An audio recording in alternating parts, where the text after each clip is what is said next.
So one of the names that has really stood out in this last few, like ever since Diddy's trial and lawsuits have been coming to light, Ashton Kutcher confirms what Diddy did to Brittany Murphy. He helped Diddy. That's what the title says here. Now, Ashton himself used to be bragging about how close and how cool him and Diddy were. And I had said before that a lot of times when you put that out there, like how close you are to a person, people are going to, suspect that you know things that others don't. Or were they just friends on the level of friendship? Like it stopped right there. They never got to that next level. He was at the parties. Everybody know Brittany Murphy's death seemed very, very, very suspicious. So I'm not saying the things that are going to be in this video are going to be true. I'm just trying to put myself in the know. I've covered some things with talking about Ashton Kutcher, but I'm just wondering, will his name be brought up in the courtroom? Will Diddy start to talk? I don't know. We're going to check this out. Appreciate y'all coming over. We ain't going to waste no more time. Let's jump right into it. She was an actress with big potential. Then Brittany Murphy died young. Well, now a new HBO Max documentary is looking into the star's troubled final years. Brittany, please come back. She's a Scorpio. What else do you need to know?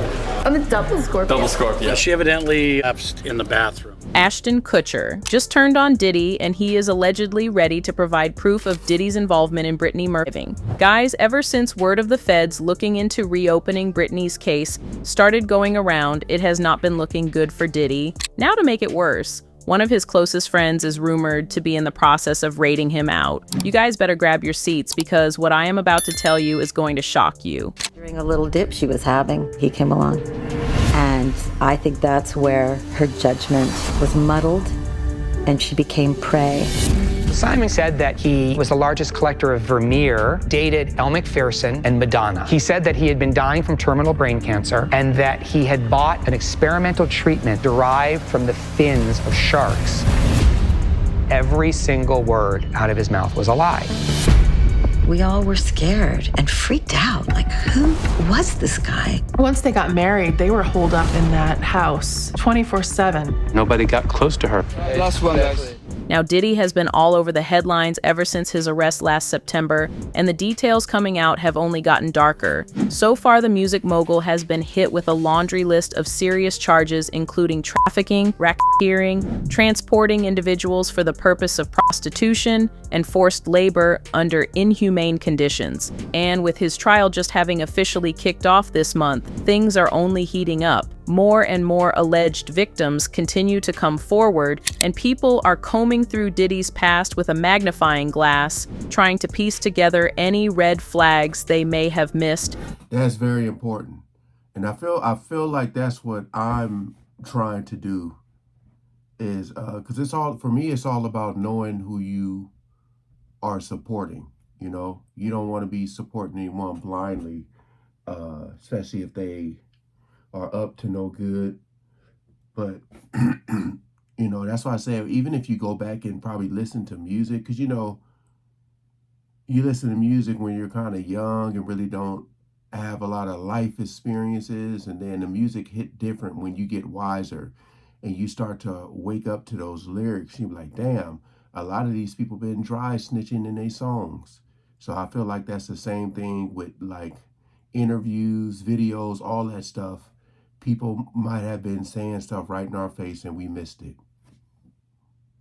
especially when it comes to the people he surrounded himself with. And one name that keeps popping up is none other than Ashton Kutcher. Now, if you just woke up today, you might not immediately associate Ashton with Diddy, but the two have actually been close for years despite Ashton's shift in attitude towards Diddy after his arrest. According to OK magazine, their friendship goes all the way back to the early 2000s, and they apparently hit it off instantly. Ashton even talked about their early days on a 2019 episode of Hot Ones, where he admitted their relationship was really bizarre. He said it all started because of Punk'd. Diddy told him, "Yo, you can't punk me." And Ashton responded, "I don't know what to tell you. Everybody is on the table." That exchange kicked off their friendship, and from there they apparently started hanging out regularly, even watching football together. But now, with Diddy's legal situation under intense scrutiny, people are definitely side-eyeing the company he kept, especially given that for years,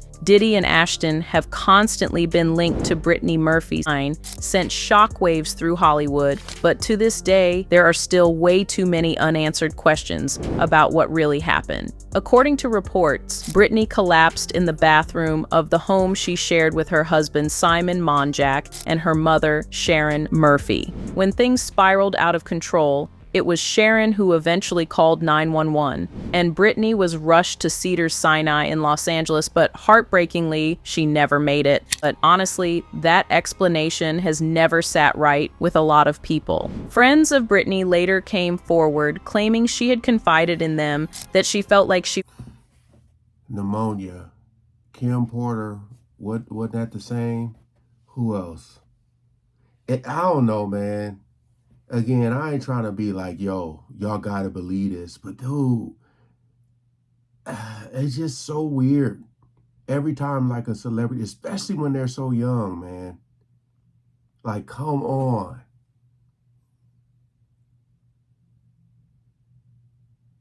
I don't know if Al B. Sure is gonna testify, but I hope so. Was being watched. And even more chilling, she suspected she was being slowly poisoned. And as if that wasn't creepy enough, there are disturbing parallels between Brittany, Diddy's ex, and the mother of 3 of his children. Just like Brittany, Kim Porter also reportedly told people close to her that she feared for her life in the weeks leading up to her death. And guess what? The LA County coroner ruled her cause of death as lobar pneumonia too. The exact same thing is listed on Brittany's autopsy. Are we really supposed to believe that 2 young, seemingly healthy women just happened to die of the same rare type of pneumonia while both fearing for their lives? Because a lot of people think that's just way too much of a coincidence. What's even more suspicious is that Kim Porter was allegedly working on a tell-all book and was reportedly getting ready to expose some major dirt on Diddy, possibly even cooperating with the feds. And then suddenly she dies under mysterious circumstances. Anyway, Brittany's husband Simon Monjack didn't even want an autopsy done, which raised a lot of eyebrows. Legally, he couldn't stop it, so the coroner went ahead anyway and eventually ruled her death as accidental, citing pneumonia, anemia, and multiple drug intoxication as contributing factors. But even that didn't bring closure, especially since Simon himself died just a few months later, also from pneumonia and anemia in the exact same house. Man. But here's where things start getting seriously weird. According to ABC News, the coroner's office actually refused to disclose what substances were found in Brittany Murphy's system at first, which only fueled more suspicion. Her husband Simon was quick to downplay everything in an interview with People, claiming she was only on some herbal remedies, period meds, and cough syrup. Nothing dangerous, nothing that could have sped up her heart, but fans weren't buying it. Something just felt off. And it didn't help that Brittany's mom, Sharon, backed up Simon's version of events, insisting that Brittany never or even drank alcohol. Sharon initially floated the idea that her daughter may have had an undiagnosed heart condition, but what really made everyone raise their eyebrows was the fact that Brittany had apparently been saying for weeks before her death that she felt like she was being poisoned. Yes, was poisoned. And it gets even more disturbing. That's crazy. Brittany was reportedly paranoid, telling friends that she was scared someone was out to get her. She had even gone so far as to install fingerprint recognition locks and CCTV cameras in her home. That's not something you do unless you're genuinely scared for your life. And then the mold theory popped up. After Brittany died, there were whispers about the Hollywood Hills home being infested with toxic mold. Both Simon and Sharon suddenly claimed that maybe that's what killed her. But here's the thing, when investigators asked to do mold testing to confirm it, they refused. If they truly believed mold was to blame, why block the inspection? It just doesn't make sense.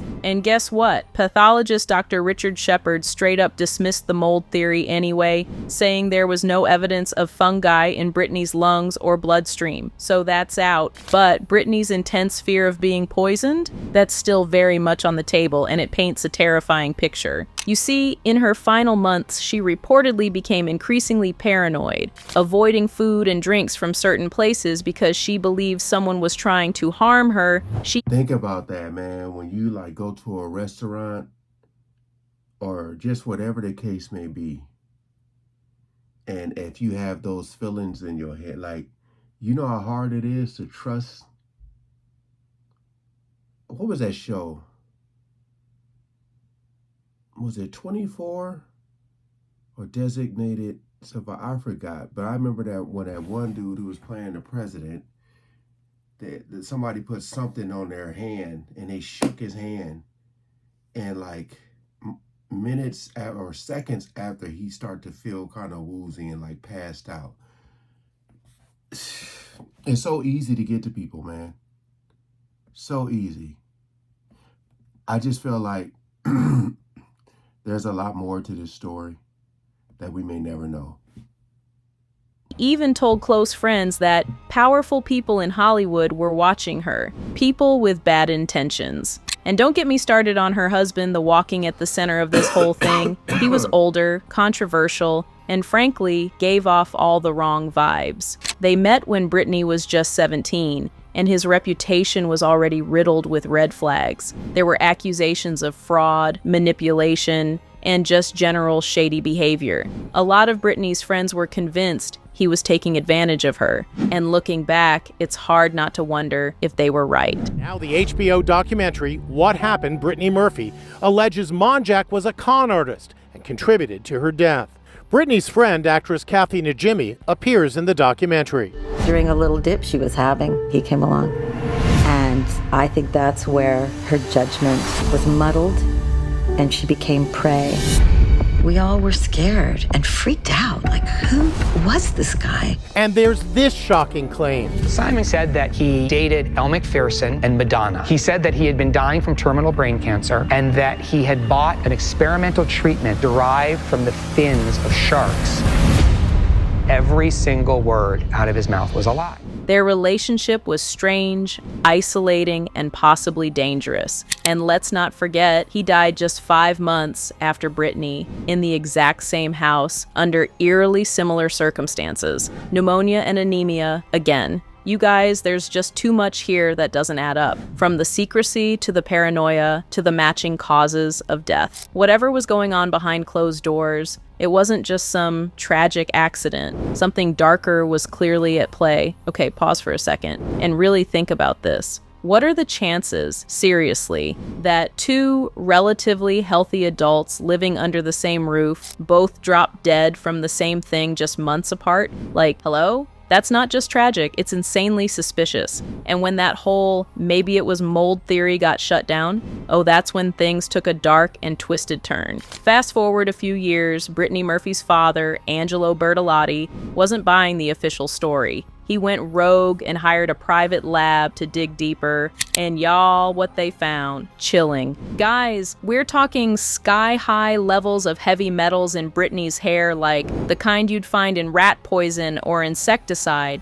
And get this, Angelo straight up said he believed his daughter. But wait, why didn't the original autopsy find any of this? According to experts, the coroner's office didn't even test for poisoning because, get this, no one suggested it, except Brittany had literally told people she was scared of being poisoned. She was begging to be taken seriously, and no one listened. Now toss in the fact that Sharon and Simon, yes, her mom and husband were blocking investigations left and right, doesn't just smell fishy, it reeks of a full-blown cover-up. And Brittany's mom, who lived with them and claimed to be super close to her daughter, her behavior after Brittany's... And why, I mean, how come she didn't get sick? It's a lot, man. I told you, celebrity deaths are always very strange and odd, man. It's always more to the story.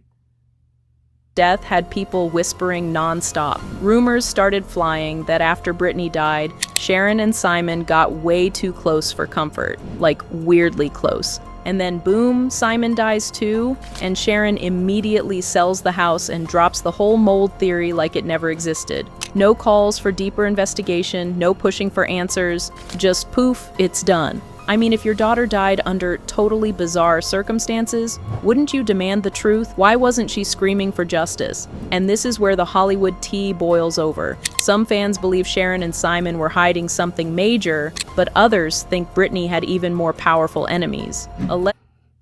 That's a weird... And this is where the Hollywood tea boils over. Some fans believe Sharon... This is a photo they took?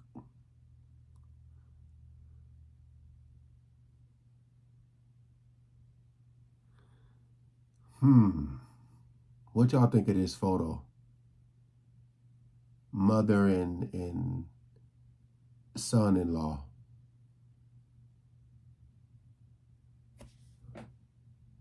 Simon were hiding something major, but others think Brittany had even more powerful enemies. Allegedly, Brittany was blacklisted for refusing to play along with the whole Hollywood game, you know, the one that supposedly included Diddy's infamous freak-off parties. Yeah, that Diddy. So how was Brittany connected to all that? Well, let's rewind, remember her whirlwind romance with Ashton Kutcher. They started dating in 2002 after filming Just Married, and rumor had it they were engaged because they were spotted wearing matching rings. But plot twist, they split after just 5 months. And why? Allegedly, Ashton cheated on Brittany with none other than Demi Moore, who, guess what, was also reportedly a guest at Diddy's parties. And y'all, the timeline is shady AF. Ashton went public with Demi right after he and Brittany broke up. Like, what are the chances? But buckle up, it gets even darker. There's fresh speculation that Brittany, just like Kim Porter,